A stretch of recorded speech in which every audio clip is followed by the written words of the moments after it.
Hello everyone, welcome back to Royalty Soaps. Today, I'm going to let AI design my soap. I would be lying to you if I told you that I was an AI enthusiast. However, Caleb is. I have quite literally never used ChatGPT. This will be my first time today. Caleb has ChatGPT Extended Edition. Caleb, what is it called? Premium Plus. Okay, meaning he's literally paying money to have a robot friend. So I'm going to ask Chat, I guess, a series of questions. Caleb is going to stand off to the sideline to make sure that I really don't royally screw this up. And hopefully by the end of it, it will give me a good enough idea that I can then take the words, put it into our iPad, draw us up a cute little soap design, and then make the soap. Let's see. Dear Chat GPT, how are you today? I'm just a computer program, so I don't have feelings, but thank you for asking. How can I assist you today? Well, I understand you're just a computer program, but I'm thinking of you as a digital friend. First of all, you can start off by being friendlier and pretending to be a person. I would like help designing a soap. Is that something you can help me with? Is this how we talk to the robot? I don't know, but this is how I talk to the robot. What will it say? Of course, I'd be happy to help you design soap. Creating soap can be both a fun and rewarding experience. Look at all the things it knows about soap, the different types of soap making, the ingredient. Wow, Chatty is so smart. Steps to consider? Bruh, if I had never made soap before, what a tool this would be to have, because it literally is highlighting every single, what do you need me for? Just go ask Chat. It'll tell you how to make soap in very clear and easy to understand ways. Okay, design ideas, layers, swirls, embedded objects, and a textured top. Would you like to go into detail about any of these aspects? Yes, please. Yes, let's talk more about design. I make soaps with frosting on top, and it's also autumn. Any cute design ideas? It says that sounds absolutely delightful. Chat thinks I have good ideas. Soap with a frosted top gives a luxurious and whimsical appearance that can be particularly enticing. Oh, they're giving me a color palette, a base soap design, and a frosting idea. Have y'all been on here asking Chat all about soap frosting and telling it what to think? Because this is so specific. Earth tones, so burnt orange, deep brown, gold. They're talking about add-ons and toppings, seasonal fragrances, frosting, like, my guy. This is crazy. And it just keeps going. So pine and cedar, apple cinnamon, sandalwood and vanilla, pumpkin spice are the fragrance recommendations. Cinnamon sticks, soap berries, dried botanicals, seeds and spices. Wow. Color gradient, a dual tone frosting technique to create a gradient effect, perhaps with an orange to yellow or brown to beige. It says after piping you could sprinkle some gold or copper mica powder to give it a shiny finish that's reminiscent of autumn sunshine. Okay, autumn themed trinkets. These are all really good ideas. I'm actually not sure which fragrance oils that I have that I could use for this, because it's a really succinct idea. I just don't know if I have any fragrances on hand. So maybe I should go look, find a fragrance, and then ask them to do like a soap design based on said fragrance. So let me go find like 2 or 3 of them. I didn't know it was gonna be this good at it. Okay, I went and found 3 fragrances that I feel are kind of in the vein that ChatGPT was thinking. So I have apple pie from Crafter's Choice. I have pumpkin sandalwood from Brambleberry, and elderberry and evergreen. I don't know. Maybe I'll give Chat the fragrance oil names and they can decide. Okay, I picked 3 fragrances. Can you design a frosted top soap for each scent? Okay, what will it have to say based on the fragrances? They're doing it! Okay, I'm a little freaked out. This thing is doing my job perhaps better than I could. See, for the pumpkin sandalwood, it's like since it discolors to tan, you can embrace that by making the base a monochromatic gradient of tans and browns. Okay, chat was very specific with these design concepts based on the fragrance oil. So the next step is me taking what chat wrote, putting it onto the iPad, and showing you guys all three of the designs. Quite frankly, these all look really good. Okay, let's get designing.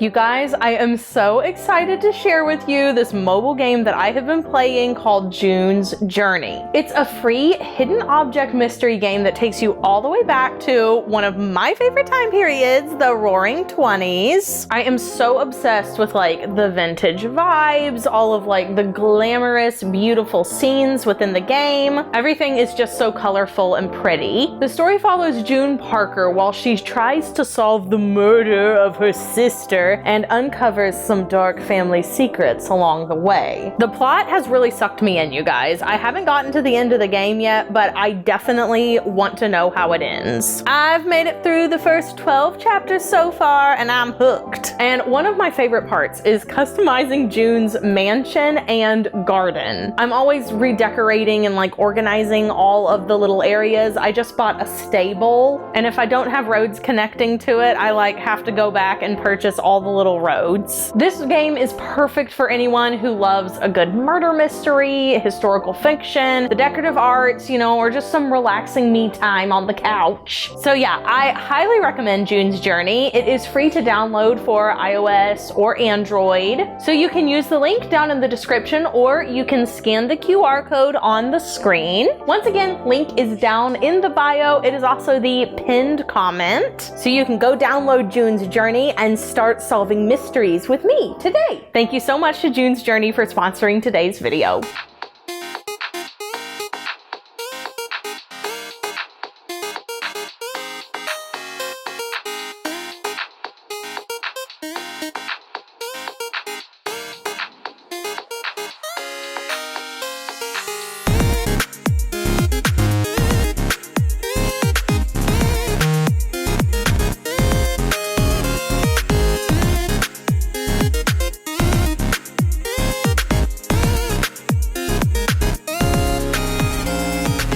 Now that I have a rough sketch of all three soap designs and I have compared them with the ChatGPT recommendations, I do think that these are a good visual representation of the words on the screen. The only one that I had a little bit of trouble with was the pumpkin sandalwood. For the color, they said to do a rich brown, but then the piping, it says use a star tip to make it look like a dollop of whipped cream or frosting, which as we know is a white. So the way I combated that was just making the very top dollop sort of a white color and then the rest of it a rich brown. The pumpkin sandalwood would be easy enough to do. On the screen, it looks a little bit boring, but I think in reality, that would look a lot prettier. Elderberry and evergreen, I had a hard time getting exactly the colors on screen that I would want to see in real life, but I still think it's a really good representation of what chat suggested. We have the pine cone on top, all of the little like green pine needles that have been frosted, the little berries that have been frosted. And then for the apple pie, chat suggested yellow and red on the inside, also the discoloration. And then essentially for the frosting on that one, not to do a whole frosted top, but simply to use it as like a lattice. So use a piping tip to make sort of lattice work on top, maybe put a star anise on there, some little apple slices, like really make the top look like the top of an apple pie. So now I'm stuck with the big decision. Which one do I make? Maybe I should just leave it up to which fragrance I like the smell of the best.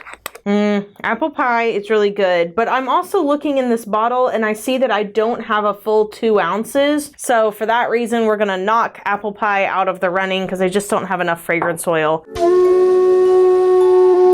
I do have full containers of elderberry and evergreen and pumpkin sandalwood. It smells so good. I like both of the smells equally. This is going to be a problem.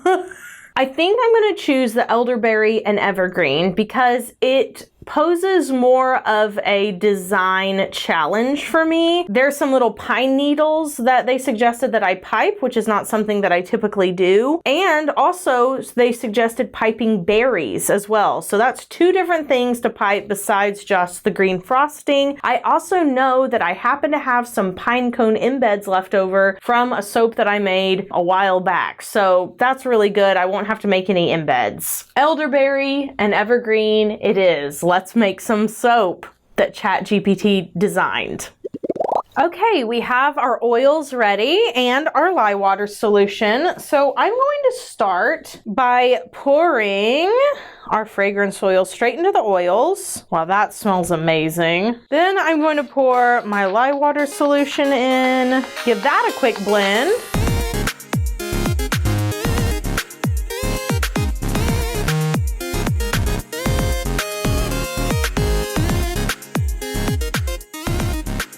All right, that looks pretty. Let's go ahead and split this off into 2 equal portions, our purple and our green. Chat did say swirls, so that's what we're gonna do. For my green, I have a little bit of a complicated green. I have some Snake Island, I have black oxide, I have green oxide in there. Make sure we get every little bit out, right? Clean that off. Then we have our purple, get all that in there. Then I'm going to use my spatula to mix this up. I will blend it briefly, but I want to make sure that I don't overblend since this batter already has fragrance oil in it.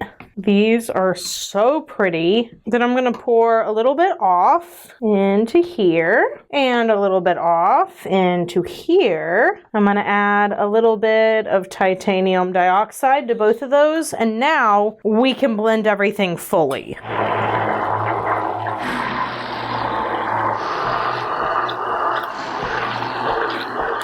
All right, let's go ahead, get all the air bubbles out. I'm gonna pour in our light purple to our dark purple. Pour the light into the dark for this one. All right. Gorgeous purples and greens of varying shades. Now for the swirls. I'm gonna start by pouring both of these at the same time. Now I'm gonna switch hands. I've never actually done this before and I have no idea if it actually works. It just looked like a good idea.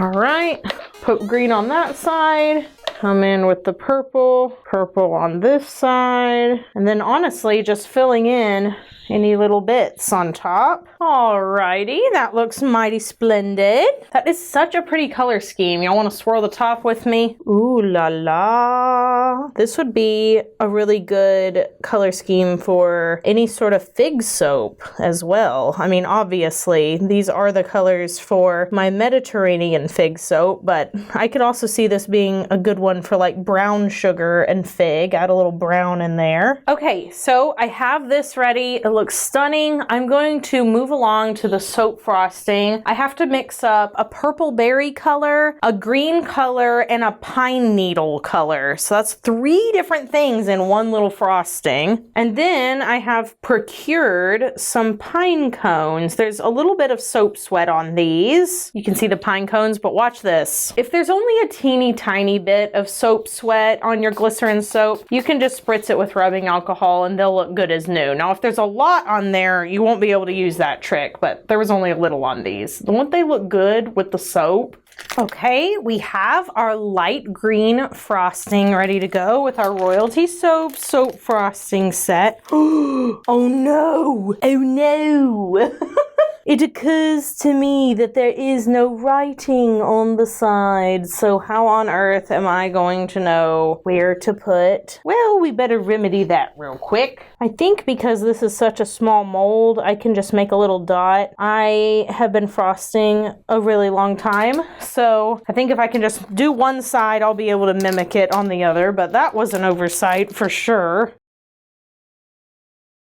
Okay, let me turn it. Make sure we're getting everything even over here. Fill that in a little bit. Okay, Lovely. That looks so good, nice and green. Gonna go ahead and put our very first little pine cone on. I think I'm gonna do 3 pine cones per, and then we'll go in and we'll fill in with our berries and our little pine needles. I'm just now remembering that I have to put it in between the dots, not on the dots. Come on, you little goob. Get with the program. Normally, on my other molds, it's the other way. I should have thought about that. I'm not about to claim to know how AI works. Caleb was extremely interested in all of that when it came out. I'm just so impressed with the fact that a computer can give me a soap design even into frosted soap, because knowing about how to make soap is one thing. Knowing about like different trends in soap making, like putting soap frosting on, is quite another. So it's just a really astonishing thing to be alive for. And let's face it, I think chat did a really good job of designing this soap. Okay, let's get those little dollops of piping on. Okay, I've made the teeny tiniest little piping bag here, and I am just going to put pine needles, just little teeny tiny pine needles all across the top. I'm just gonna kind of lay them anywhere. I'm not gonna be too particular about this, because I mean, I feel like pine needles would just kind of fall everywhere too. Like, they're not going to be specific about where they land. Honestly, they kind of just look like sprinkles. This is definitely user error. If I was going to do this in the future, like try to make pine needles out of soap, I would take something like this. I would pipe long strips like this. And then after they saponified, I would chop them up into little pieces. Does that make sense? As it is, I didn't think about that until just now, so we're just going to put a few more and then call it good. Okay, so now I have my purple soap ready to go to make our little berries. I'm just gonna press down wherever I think a berry belongs. Definitely not shying away from putting them next to each other. That actually looks really good. I kind of love the berries. Yeah, it's definitely giving that like walk in the forest look that chat described. Okay, I think that's it. Wow. I am gonna go ahead and spritz the top of this just to keep everybody looking fresh, and because sadly chat did not suggest glitter. So this is what it looks like on top. You can see all of our little pine cone friends. You can see our little berries, our little pine needles. Ugh, and it smells so good. All right, we'll be back tomorrow, 18 to 24 hours-ish, to cut it up and see what the inside looks like. Okay, this is what it looks like the next day. That green has really turned a really nice color. So let's pop it out the mold, and hopefully I have spaced everything correctly, even though I struggled with that a little bit yesterday. Oh wow, smells really, really good. It is still a little bit tender. I'm gonna have to be careful with this. Nothing I can't manage though. Turn it on its side. Okay, I don't think anything is getting sliced. That's important. Woo! Cuts like butter. And this is what it looks like on the inside. I love, love, love that new method of pouring. That really worked out good for me, didn't it? And it was really effective because there are only 4 colors in this. And then it just looks so good though. Like, wow. And then the top, using the same sort of colors with the little pine cones. Is it giving a walk in the Pacific Northwest? Because I think that's what chat really wanted it to look like. It is still really sticky, but overall, I think it's really good. Like, I think this turned out exceptionally well. Whoa! Yeah, I'm gonna have to be very careful with this. I don't know if it's the fragrance oil or just because I'm cutting it a little early because I was so excited. All right, question of the day. Do you think ChatGPT did a good job designing a soap? Because I really think it did. I think it did a great job. I think this looks so good. What can I say? I'm impressed with what ChatGPT did, okay? This soap smells good. It looks good. The colors are in perfect harmony. It definitely evokes a spirit of walking through the forest. Technology is really out there being wild and doing the most. I would definitely be open to doing another series like this because, quite frankly, that saved me a lot of time. Sometimes if I have a general concept for a soap or even something as large as a collection, I end up getting one or two of the soaps designed and then I kind of struggle with the last two. So will I use ChatGPT in the future to help me with projects? I absolutely will, because that cut down on a lot of time. It made something very cohesive. It was knowledgeable enough to understand the concept of soap frosting, to understand discoloration. I mean, it's really insane. So that was really fun. If you enjoyed this video, please give it a big thumbs up, subscribe to the channel. Check me out on TikTok and Instagram where I do soap making videos like this, but in 15 seconds instead of 10 minutes. Be sure you do something fun for yourself today. Maybe you want to go ask ChatGPT for something you can whip up for dinner. Or maybe Chat can help you in your particular business niche. I don't really care what you do or if you talk to Chat. I just want you to do something for you. And I'll see you guys in the next video. So until then, bye for now.